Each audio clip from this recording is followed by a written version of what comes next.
네, 종목을 투자할 때는 근거 있는 종목에 투자를 해야겠죠. 이가근의 근거 있는 종목 시간이고요. 이 시간을 통해서 시장에서 눈여겨봐야 할 섹터는 물론이고 또 실전 매매 가능한 종목까지 선점해 보도록 하겠습니다. YS 파트너스 이가근 대표님과 함께 이야기 나눠보겠습니다. 대표님 메리 크리스마스. 네, 안녕하세요.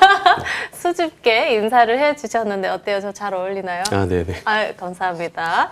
이렇게 정말 크리스마스 연휴 단 하루를 앞두고 있는 상황입니다. 연휴 전까지 환율은 사상 최고치 계속해서 고점을 오가고 있는 상황, 금, 은 마찬가지로 이 사상 최고치 경신이 계속해서 나오고 있는 상황인데 전만큼 산타 랠리라는 말은 듣지는 못했지만 그래도 코스피가 3거래일 연속의 상승 흐름을 나타내고 있습니다.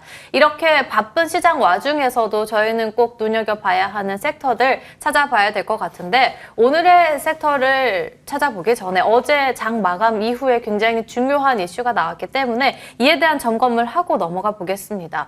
삼성전자에서는 자회사 하만을 통해서 이번에 독일사 인수를 통해서 ADAS 기술에 앞서가겠다라는 포부를 밝히기도 했었는데 그래서 관심이 굉장히 뜨거워진 것 같습니다. 지금 프리마켓에서부터 시세가 남다르게 펼쳐지고 있는 상황인데 전장 사업에 대해서 삼성전자가 정말 1위 자리를 굳힐 수 있을까요?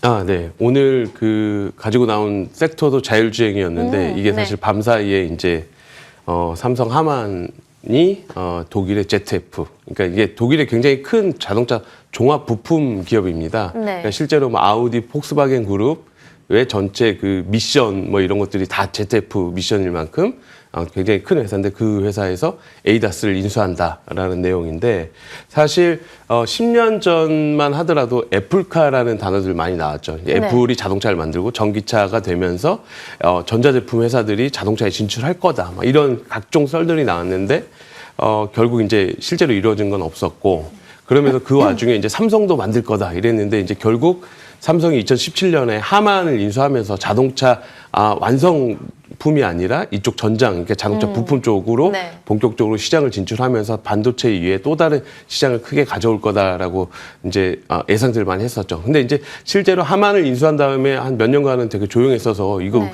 그 돈 주고 이걸 왜 인수했느냐 이제 네. 이런 얘기도 나왔었지만 최근에 이제 삼성 하만의 그 재무제표를 이런 찾아보면 실제로 굉장히 좋은 성과를 내고 있습니다. 그러니까 뭐 실제로 이제 국내 같은 경우에 보면 예전에는 이제 현대차에서도 되게 고급 브랜드인 제네시스에만 그 하만 관련된 기업들의 스피커들이 많이 들어갔었는데 지금은 그냥 일반 보급 라인에서 하이엔드급, 그러니까 뭐 그랜저나 K8 뭐 이런 차들에도 이제 하만 제품들이 많이 들어갈 정도로 이제 삼성이 이쪽에 대해서 굉장히 진심으로 잘 하고 있다.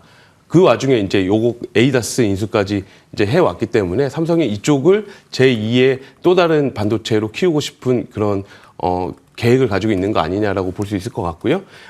특히 이제 에이다스를 인수하면서 말씀하셨던 것처럼 자율주행 전반적으로 필요한 SDV 관련돼서 역량을 강화하지 않을까라고 보고 있습니다. 그래서 실제로 이제 이런 부분들은 앞으로도 이제 조금 더 이제 많은 분석을 좀 해봐야 되긴 하겠지만 국내 전체적으로도 자율주행이라든가 아니면 차량용 소프트웨어 관련해서 또 한번 붐을 일으킬 수 있지 않을까라고 보고 있습니다.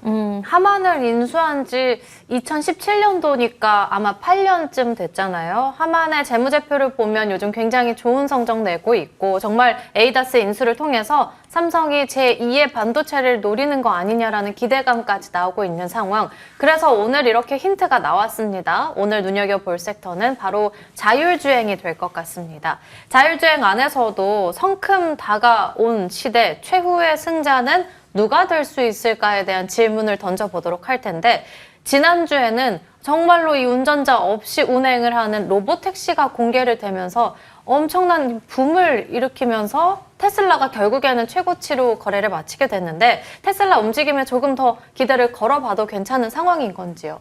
네, 일단 지금 이제 국내에서 자율주행이 다시, 그러니까 테슬라의 FSD가 다시 이슈가 된 거는 11월 23일에 미국에서만 이렇게 미국 등 6개 국가에서만 이제 배포가 됐었던 FSD 풀 버전이 국내에서도 이제 공개가 되면서 네. 국내에서 뭐 주식시장에서도 테마가 한번 붙었었고 이랬는데 사실 그거를 실제로 타본 사람들이 굉장히 충격을 많이 받았습니다. 야, 이거 진짜 신기하다라고 할 네. 정도로. 근데 사실 이거는 이제 미국에서는 이미 올해 상반기부터 이제 배포가 돼서 많이 이제 경험한 사람들이 있지만 실제로 국내에서 들어와 보니까 굉장히 충격적이었다. 그래갖고 지금 자율주행 뭐 여러 가지 캠프가 있지만 뭐 웨이모도 있고 테슬라도 있고 그리고 이제 나머지 중국 기업들이 지금 굉장히 잘하고 있거든요. 맞아요. 그래서 이 기업들 간에 이제 누가 경쟁을 할 것이냐, 누가 이길 것이냐라는 거에 대해서 굉장히 이제 관심들이 많았는데 네. 국내에서 실제로 FSD를 타본 사람들은 야, 이건 끝났다. 이제 더 이상 자동차는 엔진, 배기량 이런 경쟁이 아니라 자율주행인데 테슬라가 이쪽을 완전히 잡은 거 아니냐라고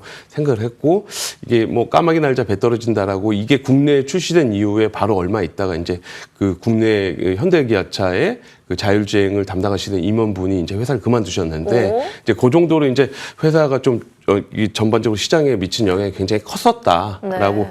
보시면 될 것 같습니다. 그리고 여기에 더해서 이제 그 웨이모 같은 택시들도 지금 미국 내에서 굉장히 지금 활발하게 지금 사업을 진행을 하고 있어서 자율주행은 시장에 이제 내년에 다가오는 큰 테마 중에 하나가 자율주행이 되지 않을까라고 보고 있습니다. 얼마 남지 않은 내년 테마를 자율주행 테마가 될 것 같다라고 말씀해 주셨는데 우선은 이 웨이모의 경우에는 레벨 4로 운행을 하고 있습니다. 정해진 곳에서는 완전한 운전자가 될 수 있는 거고 테슬라 FSD의 경우에는 레벨 2 그러니까 잘하는 운전 보조사 정도가 될 수 있을 것 같은데 그런데 웨이모가 먼저 레벨 4에 달성할 수 있었던 이유가 뭔지 궁금한데요. 사실 자율주행 관련한 이야기를 나눠보자면 얼마 전에 있었던 이 샌프란시스코에서의 정전 사태가 저는 굉장히 그 사진이 충격적이었거든요. 레벨 4였던 웨이모는 모든 차가 다 멈췄는데 테슬라는 계속해서 정상 작동을 했잖아요. 이렇게 레벨 2가 레벨 4보다도 더 나았던 이유가 뭘까요? 그러니까 이제 이거는 그 방식의 문제인데요. 일단 웨이모는 라이더, 레이더, 그리고 카메라, 그리고 고정밀 지도. 그 지도가 거기에 더해서 이제 중앙 시스템에서 거기를 다 통제해주는. 그러니까 예를 들어서 지금 뭐 우리나라 같은 경우는 최근에 그 내비게이션의 그 신호등이 빨간불이 몇 초 남았는지 뜨기 네. 시작했거든요. 네. 그게 이제 어떻게 보면은 그 VTX 기술을 해가지고 그 지도 안에다가 데이터를 주는 겁니다. 이 신호등에서 지금 빨간불이 몇 초 남았다, 파란불이 몇 초 남았다. 그러니까 웨이모는 이런 방식을 가져가는 거죠. 그러니까 최근에 샌프란시스코에 있었던 것처럼 전체적으로 정전이 딱 돼버리면 네. 이 신호를 보내주는 시스템 자체가 다 멈추는 거죠. 그러니까 웨이모 같은 경우에는 이 신호 자체가 안 오기 때문에 아예 차들이 그냥 서버리는 거죠. 왜냐면 이게 계속 주행을 하면 사고가 날 위험도 있고 하기 때문에 이런 그 돌발 변수에서는 웨이모는 정지를 하게 됐는데 사실 이런 시 전체 아니면 일부 구역이 통째로 정전이 되는 건 굉장히 극단적인 사례긴 하지만 네. 사실 자동차라는 게 굉장히 위험한 언제든지 사고를 낼 수 있는 물건이기 때문에 네. 이런 극단적인 상황도 어느 정도 대비를 해야 되는데 맞습니다. 이게 안 됐다라는 내용 때문에 굉장히 시장에서 이제 충격을 좀 받았고 그것 때문에 테슬라의 기술이 한 번 더 이제 돋보였다라고 볼 수 있을 것 같고요. 테슬라는 순전히 이제 중앙 시스템에 접근 이런 거 없이 지도 기반 이런 거 없이 카메라로 전체 그 주위를 인식하고 아니면 길을 인식하거나 신호등을 인식해서 이 차량을 자체적으로 이제 제어를 하는 시스템이었기 때문에 이런 부분들은 이제 말씀하신 것처럼 웨이모는 레벨 4고 테슬라는 네. 레벨 2 플러스인데 어떻게 이게 테슬라가 더 안전하냐 이거는 이제 접근 방식의 문제긴 하지만 네. 이제 우리가 느끼기에는 테슬라가 더 안전하네라고도 느낄 수 있을 것 같습니다. 그래서 시장에서는 이제 뭐가 맞다 틀리다. 그러니까 아직까지는 이제 상용화를 먼저 한 게 웨이모이기 때문에 웨이모가 더 잘하는 것처럼 보였지만 이런 극단적인 상황에서는 네. 안전하지 않을 수 있다라는 걱정이 이제 다시 생겨났기 때문에 시장에서는 그리고 이제 자동차 산업 전반적으로는 이 문제에 대해서는 또 한 번 고민을 해볼 필요가 있지 않을까라고 보고 있고 자동차 업체들도 지금까지 해왔던 거에서 조금 더 이제 변형이라든가 아니면 새로운 형태의 안전성을 확보하려고 노력을 하지 않을까라고 보고 있습니다.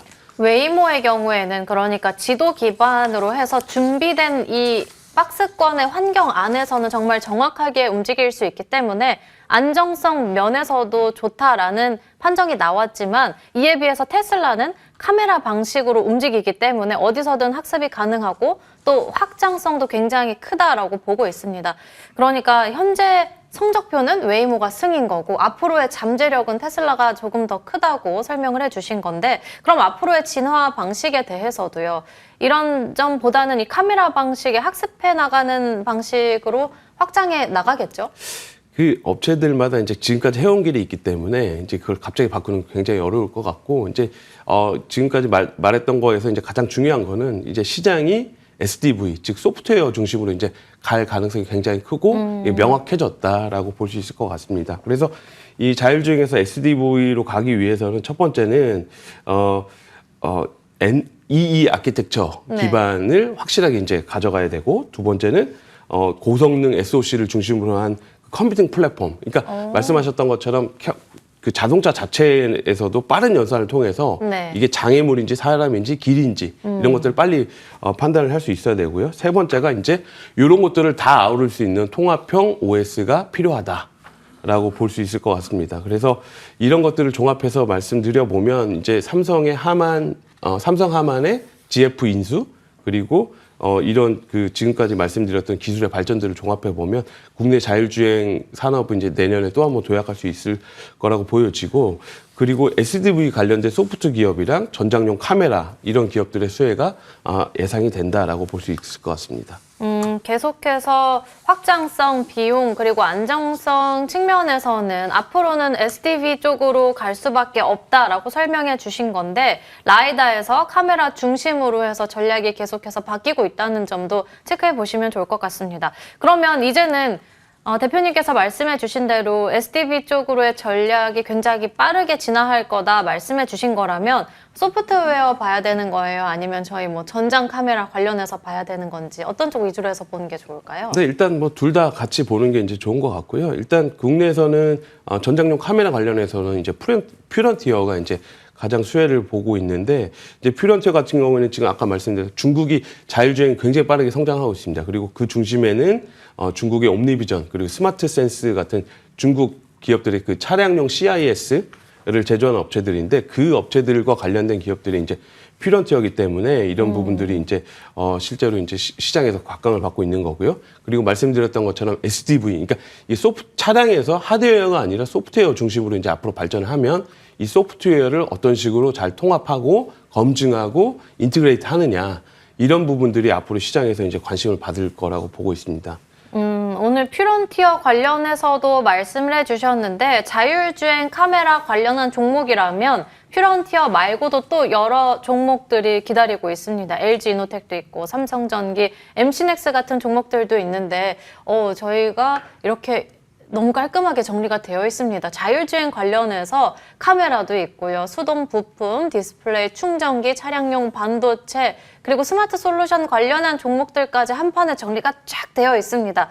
이 안에서 대표님의 종목이 과연 있는지 한번 찾아볼게요. 오늘의 공략주는요? 네, 오늘의 탑픽은 슈어소프트테크입니다. 슈어소프트테크는 이제 단순한 테마주로 알고 있는데 실제로 현대자동차가 2대 주주로 지분을 7.3% 보유하고 있고요. 단순 외주업체가 아니라 전체적인 기술 동맹으로 해서 동맹의 핵심 축을 담당을 하고 있다. 일단 현대차 내에서 소프트웨어의 그 전반적인 경찰이자 수호자 역할을 하고 있고요. 내년부터 양산될 현대차의 차세대 페이스카를 기준으로 해서는 소프트웨어 전체적인 신뢰성을 확인하고 있는 역할을 하고 있고요. 전체적으로는 앞으로 이게 지금 SDV가 굉장히 많이 필요한 게 레벨 2까지는 그렇게 많이 필요 없거든요. 레벨 3, 4부터는 폭발적으로 수요가 증가하는데 내년부터는 레벨 3, 4가 많이 등장을 할 텐데 슈어소프트테크에는 새로운 시장이 열린다라고 볼 수 있을 것 같고 여기에 더불어서 지금 어제 나온 그 삼성 하만의 ZF 인수의 가장 큰 수혜주가 슈어소프트테크가 될 거라고 보고 있습니다.